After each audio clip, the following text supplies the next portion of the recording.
ఒక పక్క క్రికెట్ బెట్టింగ్లు నిత్యం హల్చల్ చేస్తూ ఉండగానే మరో పక్క పొలిటికల్ బెట్టింగ్ రాజాలు తీవ్ర స్థాయిలో కాయ్ రాజా కాయ్ అంటూ చెలరేగిపోతున్నారు. ఒక అంచనా ప్రకారం ఆంధ్రప్రదేశ్లో బెట్టింగ్ల విలువ 20,000 కోట్ల రూపాయలకు పైగానే అని రాజకీయ విశ్లేషకులు స్పష్టం చేస్తున్నారు. ఎల్లో మీడియా కుట్రపూరిత విశ్లేషణలు, తప్పుడు అంచనాలు, స్వార్థపూరిత వ్యాఖ్యల కారణంగా బెట్టింగ్ మాఫియా బారిన పడేవారు కూడా ఎక్కువే అవుతున్నట్టు తెలుస్తోంది. ఏది ఏమైతేనే 2.5 వారాల్లో ఎన్నికల ఫలితాలు వెలువడుతున్న తరుణంలో బెట్టింగ్ బంగారు రాజుల దూకుడుకు పట్టపగ్గాలు లేకుండా పోతుందని అంటున్నారు. వచ్చే నెల 4న ఎన్నికల ఫలితాలు వెలువడుతున్న తరుణంలో బెట్టింగ్ మాఫియా బిజినెస్ ఓ రేంజ్ లో కొనసాగుతున్నట్టు తెలుస్తోంది. దీనికి సంబంధించి ఈసారి ఆంధ్రప్రదేశ్లో 20,000 కోట్ల రూపాయలకు పైగానే చేతులు మారబోతున్నాయని రాజకీయ విశ్లేషకులు అభిప్రాయపడుతున్నారు. ఈ అమౌంట్ రానున్న రోజుల్లో 30,000 కోట్ల రూపాయలకు కూడా చేరుకోవచ్చని కూడా చెబుతున్నారు. పోలీస్ అధికారులు ఎన్ని జాగ్రత్తలు తీసుకున్నా బెట్టింగ్ మాఫియా మాత్రం చెలరేగిపోతూనే ఉంది. దీనికి కారణం లేకపోలేదు. చంద్రబాబు బ్యాచ్ నేతలతో పాటు ఎల్లో మీడియా చేస్తున్న తప్పుడు ప్రచారాలు బెట్టింగ్ మాఫియాకు ఊతమిచ్చేలా ఉండడమే అని రాజకీయ విశ్లేషకులు చెబుతున్నారు. ఈ నేపథ్యంలో పొలిటికల్ బెట్టింగ్లపై పలు ఆసక్తికర విషయాలు వెలువడుతున్నాయి. 60-70 దాకా పలు రకాల సర్వేల్లో అధిక సర్వేలు వైఎస్ఆర్సీపీదే విజయమని చెబుతుండటంతో ఈ నేపథ్యంలో ఆ పార్టీ సాధించే సీట్ల మెజారిటీ ఎంత అనే దానిపైన బెట్టింగ్ జోరుగా జరుగుతున్నట్టు చెబుతున్నారు. గత ఎన్నికల్లో 151 సీట్లు గెలుచుకుని ఘన విజయం సాధించిన వైఎస్ఆర్సీపీ ఈసారి కూడా అన్నే సీట్లు సాధిస్తుందా, అంతకన్నా ఎక్కువేనా అనే దానిపైన చర్చోపచర్చలు జరుగుతున్నాయి. సుపరిపాలన అందించిన నేపథ్యంలో వైనాట్ 175 అనే నినాదంతో 175కు 175 అసెంబ్లీ సీట్లు, 25కు 25 లోక్సభ సీట్లను గెలుచుకోవాలనే లక్ష్యంతో వైఎస్ఆర్సీపీ దూకుడుగా ప్రచారం చేసింది. ఈ నేపథ్యంలో వైఎస్ఆర్సీపీ సాధించబోయే మెజారిటీ సీట్ల సంఖ్య మీద బెట్టింగ్ రాయుళ్లు ఫోకస్ పెట్టినట్టు తెలుస్తోంది.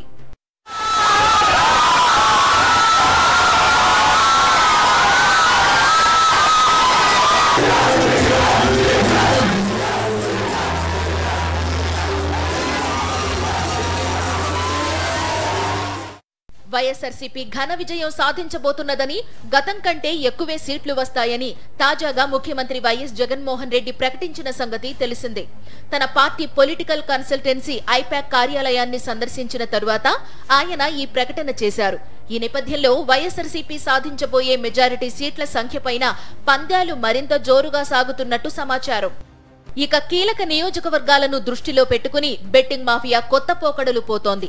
ముఖ్యంగా పులివెందుల, కుప్పం, మంగళగిరి, పిఠాపురం, హిందూపురం, విజయవాడ వెస్ట్, ఉండి, తెనాలి నియోజకవర్గాలను దృష్టిలో పెట్టుకుని బెట్టింగ్లు జోరుగా సాగుతున్నాయట.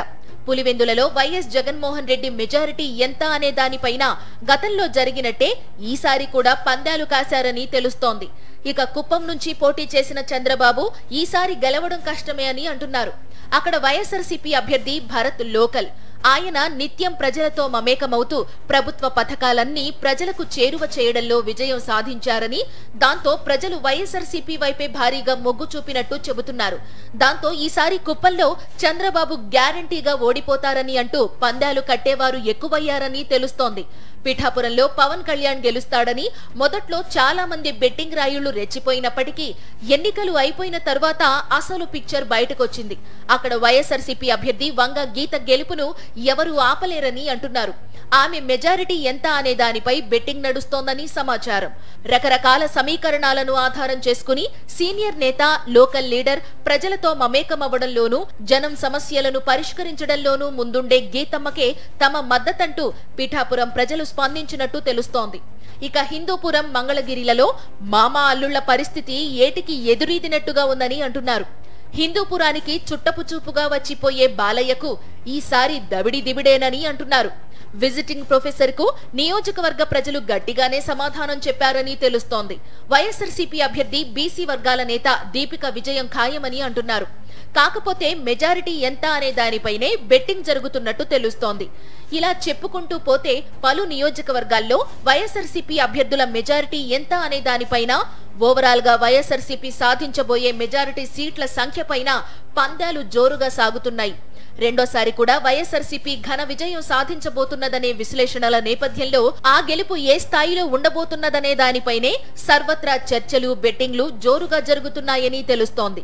బెట్టింగ్లలో మరో కోణం, కొన్ని చోట్ల అభ్యర్థులే తమ ప్రత్యర్థులు గెలుస్తారంటూ బెట్టింగ్లకు పాల్పడుతున్నట్లు తెలుస్తోంది. ఇలాంటి పందాలకు సంబంధించి ఇది మరీ దిగజారుడు వ్యవహారం. ఇలా బెట్టింగ్ కాసిన అభ్యర్థి ఎన్నికల్లో ఓడిపోతే బెట్టింగ్ ద్వారా డబ్బు వస్తుంది. ఒకవేళ ఎన్నికల్లో గెలిస్తే బెట్టింగ్ లో డబ్బు పోయినా సరే గెలుపు సిద్ధించింది కాబట్టి ఆ పోయిన డబ్బును ఆ తరువాత 5 ఏళ్లలో ఎలాగైనా రాబట్టుకోవచ్చనేది వారి వ్యూహంగా విశ్లేషకులు చెబుతున్నారు.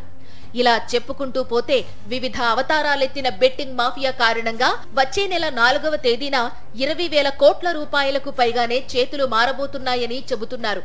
ఈ మొత్తం 30,000 కోట్ల రూపాయలకు చేరుకున్నా ఆశ్చర్యం లేదని కూడా అంటున్నారు. ఏది ఏమైతేనేం బెట్టింగ్ ఏ రూపంలో ఎవరి వైపు నుంచి నడిచినా తప్పేనని, వాటిని నిర్వహించే వారిని కఠినంగా శిక్షించాలని సభ్య సమాజం కోరుకుంటోంది.